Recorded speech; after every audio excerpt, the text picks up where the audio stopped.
समस्त के मोर जुहार आम आज अच्छु राउरकेला फोरम मॉल रे आज लॉन्चिंग अच्छे सैमसंग दुईटा अमेजिंग स्मार्टफोन तो से दुईटा स्मार्टफोन अमेजिंग फीचर्स और मोबाइल एक्सपीरियंस विषय इनफॉरमेशन नमा तो विदाउट एनी डिले चलो वीडियो आगे स्टार्ट करमा और दुईटा मोबाइल अमेजिंग फीचर्स और एक्सपीरियंस विषय जानमा तो वीडियो के आगे कंटिन्यू।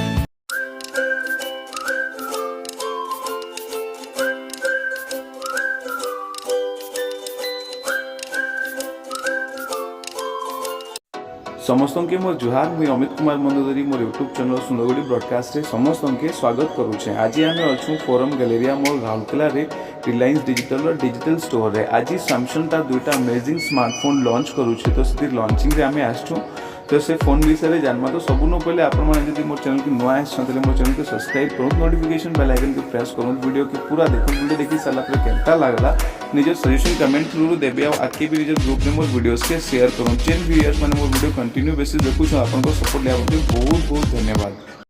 आज ही सैमसंग ता अमेजिंग स्मार्टफोन गैलेक्सी F62 के लॉन्च करिছে जिनथ्रो में अमेजिंग और एडवांस लेवल रो मोबाइल और गेमिंग एक्सपीरियंस के नहीं पारमाओ अदर फोन है सैमसंग A12 दुईटा फोन अवेलेबल अच्छे आज ही आसू फोन के देखूँ ट्राई करूँ तो आज ही मोबाइल के घिनू तो ये मोबाइल रो एडवांस एक्सपीरियंस नेक्स्ट लेवल रो गेमिंग एक्सपीरियंस के फील करूँ तो मोबाइल टा अवेलेबल अच्छे रिलायंस डिजिटल स्टोर राउरकेला रे जेनटा कि अच्छे फोरम मॉल रे तो वीडियोटा केनता लागला कमेंट करबे और डिटेल मोबाइल रिव्यू देखबार लागि चाहछो तले भी कमेंट करबे वीडियो के देखबार लागि बहुत बहुत धन्यवाद। वीडियोटा भल लागला रे आगे भी शेयर करो। Thank you so much.